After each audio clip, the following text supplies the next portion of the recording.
കൃഷ്ണായ വാസുദേവായ ഹരയേ പരമാത്മനെ പ്രണതക്ലേശനാശായ ഗോവിന്ദായ നമോ നമഃ.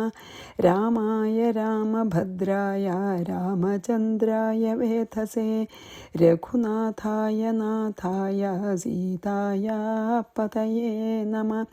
ശ്രീ സീതാലക്ഷ്മണ ഫലശത്രുഘ്ന ഹനുമൽ സമേത ശ്രീരാമചന്ദ്രസ്വാമിനേ നമ. യത്ര യത്ര രഘുനാഥകീർത്തനം തത്ര തത്ര കൃതമസ്തകാഞ്ജലി ബാഷ്പവാരി പരിപൂർണലോചനം മാരുതിം നമതരാക്ഷസാന്തകം. നമ്മൾ രാമഗീതയിൽ 48 ചെയ്തു. 49ാമത്തെ ശ്ലോകത്തിലേക്ക് കടക്കാം. അകാരസംജ്ഞ പുരുഷോ ഹി വിശ്വകോ ഹ്യുകാരകസ്തൈജസ ഈര്യതേ ക്രമാൽ പ്രാജ്ഞോമകാര പരിപഠ്യതേഖിലൈ സമാധിപൂർവം നതു തത്വതോ ഭവേത്. അകാരസംജ്ഞ ഓം എന്ന പ്രണവബന്ധത്തിൽ 3 ഉണ്ടല്ലോ. 3 ആ ഉ മ അല്ലേ? 3 ഉണ്ടല്ലോ. ആ ഉ മ. അതിലത്തെ ഓം എന്ന മണ്ഡലത്തിലത്തെ ആ എന്ന അകാരം എന്ന ആ എന്ന അക്ഷരം വിശ്വകഃ പുരുഷഃ ഹി, അതായത് ജാഗ്രത അവസ്ഥയുടെ അഭിമാന ദേവതയായിട്ടുള്ള വിശ്വൻ എന്ന പുരുഷൻ, അതായത് ജാഗ്രത അവസ്ഥയുടെ അഭിമാനി ദേവതയാണ്, അല്ലെങ്കിൽ ജാഗ്രത അവസ്ഥയുടെ ദേവതയാണ് വിശ്വൻ എന്ന് പറയുന്നത് കേട്ടോ. പിന്നെയോ ഉകാരം എന്നത് ഉ എന്നുണ്ടല്ലോ. ആ ഉ മ എന്നാണ് ഓം എന്നുള്ളതിനെ. 3 ആ എന്നുള്ള അക്ഷരവും ഉ എന്നുള്ള അക്ഷരവും മ എന്നുള്ള അക്ഷരവും കൂടുമ്പോഴാണ് ഓം ഉണ്ടാവുന്നത്. അപ്പോൾ ആ എന്നുള്ളത് ജാഗ്രത അവസ്ഥയുടെ അഭിമാന ദേവതയായിട്ടുള്ള വിശ്വൻ. ഉകാരം ഉ എന്നുള്ള അക്ഷരം ക്രമാത് തൈജസഹ ഇതി ഈര്യതേ, സ്വപ്നാവസ്ഥയിലത്തെ ഞാനാണ് സ്വപ്നം കാണുന്നതെന്ന് പറയുന്നുണ്ടല്ലോ, ആ ഞാൻ, അതാണ് തൈജസൻ. ഇപ്പോൾ ജാഗ്രത അവസ്ഥയിൽ ഞാൻ എന്ന് അഭിമാനിക്കുന്നത് വിശ്വൻ, സ്വപ്നത്തിൽ ഞാൻ സ്വപ്നം കാണുന്നു, ഞാൻ അനുഭവിക്കുന്നു എന്ന് പറയുന്നത് തൈജസൻ. മകാര മ എന്നിട്ടുള്ള അക്ഷരം അഖിലൈഹി എല്ലാവരാലും പ്രാജ്ഞാപരിഭടിതേ, പ്രാജ്ഞൻ എന്ന് പറയുന്നു, അതായത് സുഷുപ്തിയിൽ. സമാധിപൂർവം ഈ ഭേദങ്ങളെല്ലാം സമാധിക്ക് മുൻപ് മാത്രം, അതായത് സമാധിപൂർവം, സമാധിയിൽ എത്തുന്നതിൻ്റെ മുമ്പേ ഉള്ളൂ. സമാധിയിലൊന്നുമില്ല, ജാഗ്രതും സ്വപ്നവും സുഷുപ്തി ഒന്നുമില്ല. അതിൻ്റെ മീതുള്ള അവസ്ഥയാണ് തുരീയാവസ്ഥ. അപ്പം അതിൽ ഈ വിശ്വൻ എന്നുള്ള ജാഗ്രത അവസ്ഥയിലത്തെ അഭിമാനിക്കുന്ന വിശ്വനും സ്വപ്നാവസ്ഥ അഭിമാനിക്കുന്ന തൈജസനും സുഷുപ്തിയാവസ്ഥയിൽ അഭിമാനിക്കുന്ന പ്രാജ്ഞനും ഇതൊന്നുമില്ല, ഈ 3 ഇല്ല. ഇതൊക്കെ സമാധിക്ക് മുമ്പ് മാത്രം തോന്നപ്പെടുന്നതാണ്. നതു തത്വതഃ ഭവേത്, പരമാർത്ഥത്തിൽ അതില്ല, യഥാർത്ഥത്തിൽ അതൊന്നുമില്ല, തുര്യാവസ്ഥ മാത്രമേ ഉള്ളൂ. ഓങ്കാരം കഴിഞ്ഞ ശ്ലോകത്തിൽ നമ്മൾ പറഞ്ഞുല്ലോ, ഓങ്കാരം വെച്ചാൽ ജഗത് വാചകാണെന്ന് പറഞ്ഞു അല്ലേ? ജഗത്തിൽ വാചകാണ്. അപ്പോൾ ഓങ്കാരത്തിൽ ആ ഉ മ എന്നുള്ള അക്ഷരങ്ങൾ കൂടിച്ചേരുമ്പോഴാണ് ഓം എന്നുള്ള മഹാമന്ത്രം ഉണ്ടാവണേ. അതിൽ അകാരം വിശ്വൻ എന്ന് പറയണത്, അതായത് അതെ, ഉകാരം കൊണ്ട് പറയണത് തൈജസൻ പറഞ്ഞില്ലേ, സ്വപ്നത്തിലത്തെ, മറ്റത് ജാഗ്രതത്തിലത്തെ. ഇതൊക്കെ ഇതെന്താ പറയുക, ഇതൊക്കെ ഇൻഡിവിജ്വലുള്ളതാട്ടോ. അതായത് ഒരു ജാഗ്രതത്തിലത്തെ വിശ്വന് കറസ്പോണ്ടിങ് ആയിട്ട് അത് മൈക്രോകോസമാണ്. മൈക്രോകോസം അതായത് നമ്മുടെ ഓരോരുത്തരുടെയും ഉള്ളിൽ ജാഗ്രതത്തിലത്തെ അഭിമാനിക്കുന്ന ദേവതയാണ് വിശ്വൻ. അതന്നെ സമഷ്ടിയിൽ മാക്രോ ആണെങ്കിൽ അതിന് വിരാട്ട് എന്നാണ് പറയണത്. ജാഗ്രതത്തിലത്തെ വിരാട്ടാണ്. പിന്നെ സ്വപ്നത്തിലത്തെ നമ്മളെ മൈക്രോ, അതായത് വ്യക്തിയിലാവുമ്പോൾ തൈജസൻ എന്ന് പറയും, സമഷ്ടിയാണെങ്കിൽ ഹിരണ്യഗർഭൻ എന്ന് പറയും. പിന്നെ മകാരം കൊണ്ടുള്ളത് നമ്മൾ പ്രാജ്ഞൻ എന്ന് പറയും, സമഷ്ടിയിലെ ഈശ്വരൻ എന്നും പറയും. അങ്ങനെയാണ് കേട്ടോ. അത് ഇതിൽ പറഞ്ഞിട്ടില്ല, ഞാൻ പറഞ്ഞു എന്നേ ഉള്ളൂ. അതങ്ങനെയാണ്, നമ്മളത് പ്രസിദ്ധമാണ്. അപ്പോൾ വിശ്വനും തൈജസനും പ്രാജ്ഞനും അല്ലെങ്കിൽ അതിന് കറസ്പോണ്ടിങ് ആയിട്ട് മാക്രോകോസം എടുക്കുകയാണെങ്കിൽ, അതായത് പിന്നെ എന്താ പറയുക, നമ്മൾ പിന്നെ വ്യക്തിയല്ല ഹോൾ ലോകം എടുക്കുകയാണെങ്കിൽ, അപ്പോൾ വിരാട്ട് വൃഷ്ടിം സമഷ്ടിം എന്ന് പറയൂല. അപ്പോൾ വൃഷ്ടിയാകുമ്പോഴാണ് വിശ്വൻ, തൈജസൻ, പ്രാജ്ഞൻ. ഇപ്പോൾ സമഷ്ടിയാകുമ്പോൾ അതിന് ഈക്വലൻ്റ് ആയിട്ട് വിരാട്ട്, ഹിരണ്യഗർഭൻ, ഈശ്വരൻ. ഇതൊക്കെ സമാധിയുടെ മുമ്പാണ്. സമാധി എന്ന് പറഞ്ഞാൽ ഈ മൂന്നവസ്ഥയ്ക്കും അപ്പുറത്തേക്ക് പോലാണ്. അപ്പോൾ ബ്രഹ്മസാക്ഷാത്കാരത്തിൽ ഇതെല്ലാം ലയിക്കും. ഈ പറഞ്ഞ വിശ്വനും തൈജസനും പ്രാജ്ഞനും, അതായത് വ്യഷ്ടി സമഷ്ടിയിലത്തെയും വിരാട്ടും ഹിരണ്യഗർഭും ഈശ്വരനും എല്ലാം ലയിച്ചിട്ട് വേറെ ഒന്നുമില്ല, ആ പരമോന്നതമായിട്ടുള്ള ബ്രഹ്മം മാത്രമാവും. എപ്പോൾ? ശരിക്കുള്ള സമാധിയിൽ. ബാക്കിയൊക്കെ ജാഗ്രതും സ്വപ്നവും സുഷുപ്തിയും അതിലത്തെ അഭിമാനികളായിട്ടുള്ള പിന്നെ വിശ്വനും തൈജസനും പ്രാജ്ഞനും, അല്ലെങ്കിൽ ഇനിയിപ്പോൾ സമഷ്ടി ലോകത്തിൽ, മനസ്സിലായില്ലേ? അതായത് വ്യഷ്ടിയിൽ മാത്രമല്ല, സമഷ്ടി എടുക്കുകയാണെങ്കിലും യൂണിവേഴ്സ് മുഴുവൻ എടുക്കുകയാണെങ്കിലും അതിൽ വിരാട്ടും ഹിരണ്യഗർഭനും ഈശ്വരനും, പിന്നെ ഒന്നുമില്ല. വിശ്വമില്ലല്ലോ, ജഗത്തില്ലല്ലോ. അപ്പോൾ വ്യക്തിയില്ല, ജഗത്തും ഇല്ല, ജഗത്തിലത്തെ വ്യക്തികളും ഇല്ല, ജഗത്തും ഒന്നുമില്ല. എപ്പോൾ? ഈ മൂന്നവസ്ഥകൾക്ക് അതീതമായിട്ട് പോയാൽ ഇത് മുഴുവൻ അതിൽ ലയിക്കും. പിന്നെ എന്തേ ഉള്ളൂ? ആ പരബ്രഹ്മം മാത്രം. അങ്ങനെ എല്ലാം അതിൽ ലയിച്ചതിനാലാണ് നമുക്ക് യാതൊരു ഭേദഭാവനയില്ല, സർവം ബ്രഹ്മമയം എന്ന അനുഭവം മാത്രമാണ് സമാധിയിൽ, ശരിക്കുള്ള സമാധിയിൽ. യഥാർത്ഥ സമാധിയിൽ യാതൊന്നും ഇവിടെ ഇല്ല. ആനന്ദം, പരമാനന്ദ സ്വരൂപനായിട്ടുള്ള ആ ആത്മാവ് മാത്രമേ ഉള്ളൂ. അതിന് തന്നെയാണ് നമ്മൾ പരബ്രഹ്മം എന്ന് പറയുന്നത്. പരബ്രഹ്മം മാത്രമേ ഉള്ളൂ. ആ പരബ്രഹ്മം എന്താണ്? നിത്യ സത്യ ശുദ്ധ ബുദ്ധ ജ്ഞാനസ്വരൂപൻ. ആ ബോധം മാത്രമേ ഉള്ളൂ, വേറൊന്നുമില്ല. അതാണ് ഇതിൽ പറഞ്ഞത്. അകാരസംജ്ഞ പുരുഷോ ഹി വിശ്വകോ ഹ്യുകാരകസ്തൈജസ ഈര്യതേ ക്രമാൽ പ്രാജ്ഞോമകാര പരിപട്യതേഖിലൈ സമാധിപൂർവം. സമാധിപൂർവം ഒക്കെ സമാധിക്ക് മുമ്പാണെന്ന് ഈ പറഞ്ഞതൊക്കെ. നതു തത്വതോ ഭവേത്. പിന്നെ ഇതൊന്നുമില്ല, എല്ലാം ലയിച്ചു സമാധിയിലെന്ന് വെച്ചാൽ ബ്രഹ്മം മാത്രമാവും. ഈ 2 ശ്ലോകം ഒന്നിച്ചാ.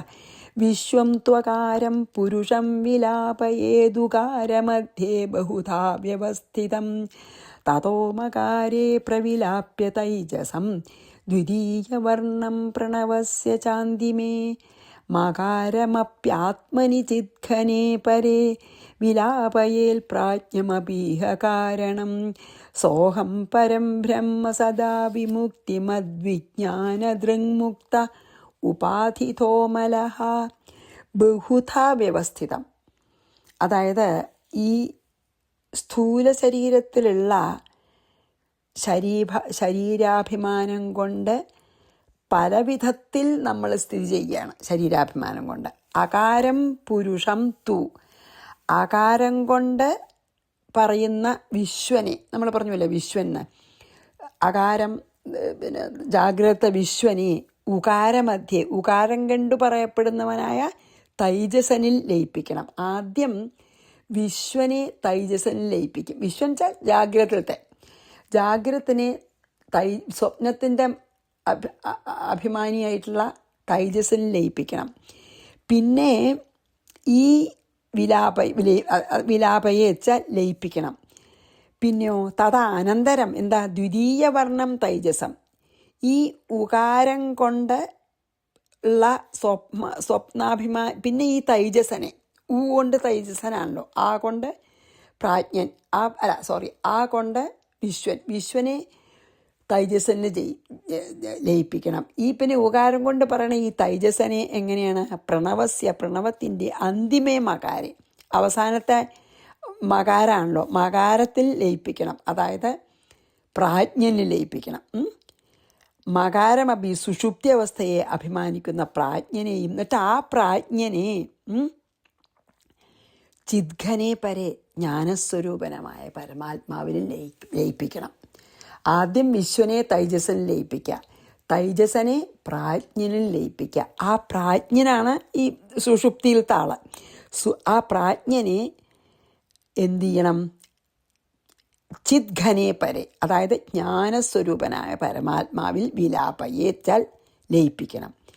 അതിനുശേഷം സദാ വിമുക്തിമത്, നിത്യമുക്തവും വിജ്ഞാനദൃക്, വിജ്ഞാനമാകുന്ന ദൃഷ്ടിയോടുകൂടിയതും ഉപാധിത മുക്ത, ഒരു ഉപാധികൾ ഇല്ലാത്തതും ഉപാധിരഹിതവും അമല നിർമ്മലവുമായ പരബ്രഹ്മം സഹ അഹം, ഞാൻ തന്നെ എന്ന് അനുഭവമാകണം. ഇപ്പം എന്താ അതിൽ പറയണമെന്ന് വെച്ചാൽ, വിശ്വത്തെ എങ്ങനെയാണ്, ഈ ജഗത്തിനെ ബ്രഹ്മത്തിൽ എങ്ങനെയാണ് ലയിപ്പിക്കുക എന്ന് പറയുകയാണ്. അപ്പോൾ ഈ സ്ഥൂലദേഹത്തിൻ്റെ ഓർമ്മയോട് കൂടിയതാണല്ലോ ജാഗ്രത അവസ്ഥ, അല്ലേ? ഞാൻ ഉണർന്നിരിക്കുന്ന സമയത്ത് നമുക്ക് ഈ സ്ഥൂലദേഹത്തിനെയൊക്കെ നമ്മൾ അഭിമാനിക്കുന്നുണ്ട്. ഉറക്കത്തിലില്ല, സ്വപ്നത്തിലും ഇല്ല. ഉണർന്നിരിക്കുന്ന നമുക്ക് സ്ഥൂല ദേഹാദി ലിമിറ്റേഷൻസ് ഉണ്ട്. അങ്ങനെ നമ്മൾ ഈ സ്ഥൂലദേഹാദി ലിമിറ്റേഷൻസോട് കൂടിയിട്ടുള്ള ഈ വിശ്വനെ എന്തു ചെയ്യണം? ഈ സൂക്ഷ്മദേഹാദി എന്താ പറയുക, ഉപാധികളുള്ള തൈജസൻ സ്വപ്നത്തിൻ്റെ ദേവനിൽ ലയിപ്പിക്കണം വിശ്വനെ. എന്നിട്ട് ആ സൂക്ഷ്മദേഹത്തിൻ്റെ തൈജസനെ അതിലും സൂക്ഷ്മമായിട്ടുള്ള പ്രാജ്ഞൻ, അതായത് നമ്മൾ സുഷുപ്തിയിലുള്ള ദേവനിൽ ലയിപ്പിക്കണം. എന്നിട്ട് പിന്നെ ആ പ്രാജ്ഞനെ നമ്മൾ ഭഗവാൻ, ആ പരബ്രഹ്മത്തിൽ ലയിപ്പിക്കണം. അങ്ങനെയാണ്. ആ തൈജസ പുരുഷനെ എന്ത് വേണം? നമ്മൾ ഈ വിശ്വത്തിൻ്റെയും തൈജസ്സിൻ്റെയും കാരണം ആയിട്ടുള്ള പ്രാജ്ഞനിൽ ലയിപ്പിക്കണേ. എന്നിട്ട് അവസാനം സുഷുപ്തിയിൽ അഭിമാനിക്കുന്ന ആ പ്രാജ്ഞനെ അവസാനം പരമാത്മാവിൽ ലയിപ്പിച്ചതായിട്ട് നമ്മൾ ലയിപ്പിക്കണം. അങ്ങനെ എല്ലാറ്റിൽ നിന്നും എങ്ങനെ വേറിട്ടിരിക്കുന്നതും ഉപാധിരഹിതവും പിന്നെയോ പരമ പവിത്രവും നിധിധ്യാസനം കൊണ്ടൊക്കെ നമുക്ക് അനുഭവമാകുന്ന ബ്രഹ്മം തന്നെ ഞാൻ എന്ന് ഭാവിക്കണം, അല്ലെങ്കിൽ അനുഭവമാവണം. നമ്മൾ ബ്രഹ്മസ്വരൂപനായി തീരണം. അതായത് എല്ലാം ഈ നമുക്ക് ജാഗ്രത അവസ്ഥയിൽ ഞാൻ എന്ന് പറയുന്ന ആ ഞാനിനെ സ്വപ്നത്തിൽ പറയുന്ന ഞാനിൽ ലയിപ്പിക്കണം. സ്വപ്നത്തിൽ പറയുന്ന ഞാനിനെ സുഷുപ്തിയിലുള്ള ഞാനിൽ ലയിപ്പിക്കണം. എന്നിട്ട് സുഷുപ്തിയിലുള്ള ഞാനിനെ പരബ്രഹ്മത്തിൽ ലയിപ്പിക്കണം. അപ്പോൾ വേറെ മറ്റൊന്നുമില്ല, പരബ്രഹ്മം തന്നെ ആയിത്തീരും, അല്ലേ? ആ പരബ്രഹ്മമാണ് ഞാൻ എന്ന അനുഭവം ഉണ്ടാവും. അല്ലെങ്കിൽ അഹം ബ്രഹ്മാസ്മി എന്ന് നമുക്ക് ആ സമയത്ത് അനുഭവമാകും എന്നാണ് പറഞ്ഞത്. വിശ്വം ത്വകാരം പുരുഷം വിലാപയേതുകാരമധ്യേ ബഹുധാ വ്യവസ്ഥിതം തതോ മകാരേ പ്രവിലാപ്യ തൈജസം ദ്വിതീയവർണം പ്രണവസ്യ ചാന്തിമേ മകാരമപ്യാത്മനി ചിദ്ഘനെ പരേ വിലാപയേൽ പ്രാജ്ഞമപീഹ കാരണം സോഹം പരം ബ്രഹ്മ, അഹം ബ്രഹ്മം തന്നെ, സോഹം പരം ബ്രഹ്മ സദാ വിമുക്തി, എല്ലാ ഉപാധികളിൽ നിന്നും മുക്തനാണ്. സദാ വിമുക്തി മദ്വിജ്ഞാന ദൃങ്മുക്ത ഉപാധിതോമലഹ, ഉപാധികളില്ലാത്ത പരിശുദ്ധനാവും. അതാണ് ഇനി 52. ഏവം സദാ ജാത പരാത്മഭാവന സ്വാനന്ദതുഷ്ട പരിവിസ്മൃതാഖിലഃ ആസ്തേ സ നിത്യാത്മസുഖപ്രകാശകഃ സാക്ഷാത് വിമുക്തോ ജലവാരി സിന്ധുവത്. ഏവം സദാ ജാതപരാത്മഭാവന, ഇപ്രകാരം എല്ലായ്പ്പോഴും ഉള്ള ഞാൻ പരമാത്മാവാണ് എന്ന ഭാവനയോടുകൂടിയവനും, അതാണ് ജാതപരാത്മഭാവന പറഞ്ഞാൽ. ഇങ്ങനെ എപ്പോഴും ഞാൻ പരമാത്മാവാണ്, ഞാൻ ഈ ദേഹമല്ല എന്നുള്ള ഭാവനയോടുകൂടിയവനും പരിവിസ്മൃതാഖില, നന്നായി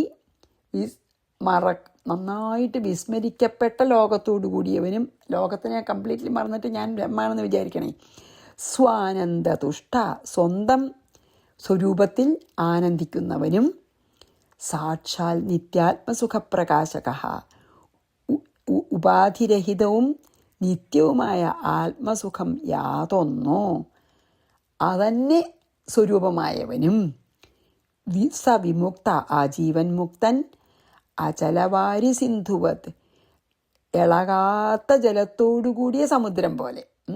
അചലവാരി സിന്ധുവത് ഇളകാത്ത ജലത്തോടുകൂടിയ സമുദ്രം പോലെ ആസ്തെ സ്ഥിതി ചെയ്യുന്നു. എന്താ പറഞ്ഞ വെച്ചാൽ, ഇങ്ങനെ ഞാൻ പരബ്രഹ്മാണെന്ന് പറഞ്ഞ് അനുഭവമായവൻ്റെ ലക്ഷണമാണ് പറയണത്. അതായത് ആത്മസാക്ഷാത്കാരം ലഭിച്ച ഒരാളുടെ ലക്ഷണം എന്താ? എപ്പോഴും ഞാൻ പരമാത്മാവാണ് എന്ന് സ്മരിക്കാൻ, അല്ലെങ്കിൽ പരമാത്മാവാണെന്ന് അനുഭവമുണ്ട്, എന്നിട്ട് പിന്നെ സ്വന്തം ശരീരത്തെയും ഈ അഖില ലോകത്തിലത്തെ എല്ലാറ്റിനെയും നിശേഷം മറന്ന് സ്വരൂപത്തിൽ ആനന്ദിക്കുന്ന ആത്മാരാമനായിട്ട് ഉള്ള, ആത്മാരാമനും പ്രകാശം തൻ്റെ ഉള്ളിലുള്ള ആ സ്വരൂപത്തിൽ ആനന്ദിക്കുന്നവനുമായിട്ടുള്ള ആ ജീവൻ മുക്തൻ, തിരമാലകളൊന്നും ഇല്ലാത്ത വളരെ ശാന്തമായിട്ടുള്ള സമുദ്രം എന്ന പോലെ ശാന്തനായിത്തീരുന്നു പറയാണ്. ഇങ്ങനെ ആത്മസാക്ഷാത്കാരം ലഭിച്ചൊരാളുടെ ലക്ഷണം എന്താ? ആ ആള് എപ്പോഴും ബ്രഹ്മത്തിൽ തന്നെ വർത്തിക്കും. ഈ സ്വന്തം ശരീരത്തിൽ ഇരിക്കണ്ട എങ്കിൽ പോലും ബ്രഹ്മത്തിൽ തന്നെ വർത്തിക്കണത്. അപ്പോൾ സ്വന്തം ശരീരത്തെയും അഖില ചുറ്റുമുള്ള ലോകത്തിനെ മുഴുവൻ പൂർണ്ണമായി വിസ്മരിച്ചുകൊണ്ട് ആ സ്വരൂപാനന്ദത്തിൽ വർത്തിക്കുകയാണ്. മീൻസ് ആത്മാരാമനായിട്ട് വർത്തിച്ചു കൊണ്ടിരിക്കുന്ന ആ ജീവൻ മുക്തൻ ഏതുപോലെയാണ്? തിരമാലകളൊന്നുമില്ലാത്ത സമുദ്രം പോലെ ശാന്തനായി കാണാമെന്ന്. അത്ര ശാന്തിയാണ്. ആത്മാരാമനായിട്ട് ആത്മസാക്ഷാത്കാരം കിട്ടിയാൽ സ്വരൂപാനന്ദത്തിൽ ആനന്ദിക്കുന്നവനായിട്ട് തിരമാലകളില്ലാത്ത സമുദ്രം പോലെ ആത്മസാക്ഷാത്കാരം ലഭിച്ച ഒരാളെ ഇരിക്കും. അതാണ് പറയണത്. ഏവം സദാ ജാതപരാത്മഭാവന സാനന്ദതുഷ്ട പരിവിസ്മൃതാഖില ആസ്തേ സ നിത്യാത്മസുഖപ്രകാശക സാക്ഷാത് വിമുക്തോ ചലവാരി സിന്ധുവത്. ഇങ്ങനെയുള്ള ജീവൻ മുക്തൻ, അതായത് ഞാൻ പരമാത്മാവാണ് എന്ന് അനുഭവിച്ചറിഞ്ഞ് മറ്റെല്ലാവരും സ്വന്തം ദേഹത്തെയും അഖില ജഗത്തിനെയും പൂർണ്ണമായും വിസ്മരിച്ച് ആത്മാരാമനായി സ്വയം പ്രകാശ സ്വരൂപനായ ഭഗവാൻ, ആ പരബ്രഹ്മം തന്നെയാണെന്ന് ഞാനെന്ന് അനുഭവമായിട്ട് തിരമാലകളില്ലാത്ത സമുദ്രം പോലെ ശാന്തനായിരിക്കുന്നു. ഏവം സദാഭ്യസ്ത സമാധിയോഗിനോ നിവൃത്ത സർവേന്ദ്രിയ ഗോചരസ്യ ഹി വിനിർജിതാശേഷരിപോരഹം സദാ ദൃശ്യോ ഭവേയം ജിതഷഡ്ഗുണാത്മനഃ. ഏവം സദാ അഭ്യസ്ത സമാധിയോഗിന, ഇപ്രകാരം എപ്പോഴും അഭ്യസിക്കുന്ന സമാധിയിലുള്ളവനും, നിവൃത്ത സർവേന്ദ്രിയ ഗോചരസ്യ, എല്ലാ ഇന്ദ്രിയ വിഷയങ്ങളിൽ നിന്നും മോചിതനും, നിവൃത്തി വന്നവനും, വിനിർജിതാശേഷ രിപോ, ജയിക്കപ്പെട്ട സകല ശത്രുക്കളോടുകൂടിയവനും, ജിത ഷഡ്ഗുണാത്മന, വശീകരിക്കപ്പെട്ട ഷഡ്ഗുണങ്ങളോട് കൂടിയവനുമായവന്, അഹം ദൃശ്യ ഭവേയം, ഞാൻ എപ്പോഴും ദൃശ്യനായി ഭവിക്കുക, എന്നെ എപ്പോഴും കാണാമെന്ന്. അതായത് ഈ ഇപ്പറഞ്ഞ ലക്ഷണങ്ങളൊക്കെ തികഞ്ഞ ആൾക്ക് എന്നെ എപ്പോഴും കാണാമെന്ന് പറയണം ശ്രീരാമൻ. എന്താ അറിയോ? ഇങ്ങനെ സമാധിയോഗം അഭ്യസിക്കുന്നവനും, ഞാനിപ്പോൾ പറഞ്ഞ പോലെ സമാധിയോഗം അഭ്യസിക്കുന്നവനും, ഇന്ദ്രിയ വിഷയങ്ങൾക്ക് അതീതമായി വർത്തിക്കുന്നവനും, അതായത് ഇന്ദ്രിയ വിഷയങ്ങളെ അതിക്രമിച്ചിരിക്കുന്നവനെന്നോ ഇന്ദ്രിയ വിഷയങ്ങൾക്ക് അതീതമായി വർത്തിക്കുന്നവനും, പിന്നെയോ സർവജ്ഞത്വം, പിന്നെ നിത്യത്വം, പിന്നെയോ തൃപ്തി, ബോധരൂപം എന്ന 6 ഗുണങ്ങളെ, അതായത് എല്ലാ ഗുണങ്ങളെയും അവൻ്റെ സ്വാധീനത്തിലും ആയിരിക്കുന്ന യോഗിക്ക് എന്നെ എപ്പോഴും ദർശിക്കാം, എപ്പോഴും എന്നെ കണ്ടുകൊണ്ടിരിക്കും. അതായത് എന്നിൽ തന്നെ മനസ്സ് ദൃഢമായി ഉറപ്പിച്ച, ഞാൻ പരബ്രഹ്മം തന്നെയാണ്, എന്നിൽ തന്നെ ദൃഢമായി മനസ്സുറപ്പിച്ച ഒരു ഭക്തന്, അങ്ങനത്തെ ഒരു യോഗിക്ക് എന്നെ എപ്പോഴും ദർശിക്കാൻ കഴിയും. എന്നാൽ ഭക്തിഹീനന് അത് സാധിക്കുകയുമില്ല എന്നാണ്. അതായത് ഇപ്പോൾ മുമ്പ് പറഞ്ഞ ലക്ഷണങ്ങൾ തികഞ്ഞില്ലേ, ശാന്തമായിട്ടിരിക്കേണ്ട പറഞ്ഞില്ല. അങ്ങനെ ഒരാൾക്ക്, അങ്ങനെ ആരാണ് സമാധിയോഗം അഭ്യസിച്ച് ഇന്ദ്രിയ വിഷയങ്ങൾക്ക് അതീതമായി വർത്തിച്ച് അല്ലെങ്കിൽ അതിക്രമിച്ച് എല്ലാ ഷഡ്ഗുണങ്ങളെയും സ്വാധീനപ്പെടുത്തി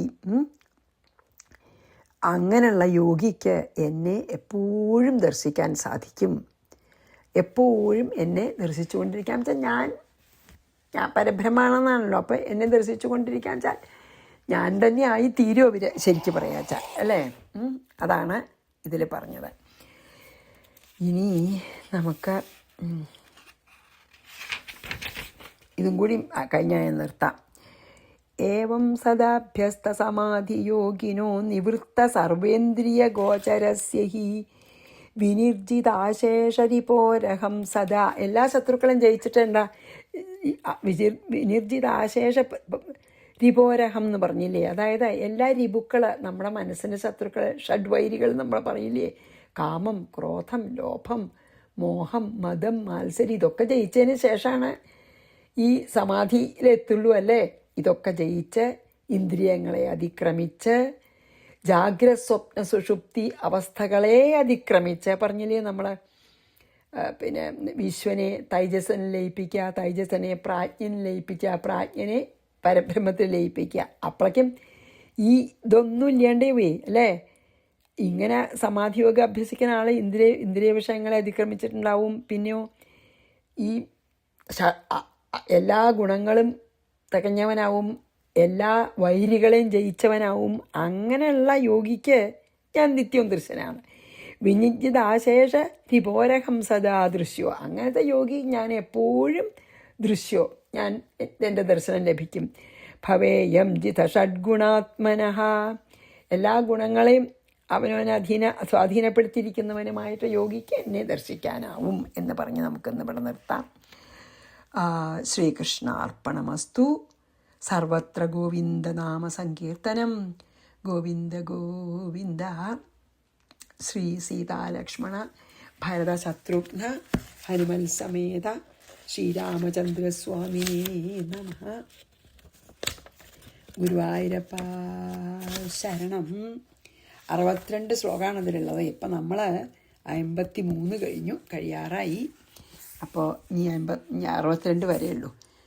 ശ്രീകൃഷ്ണാർപ്പണമസ്തു.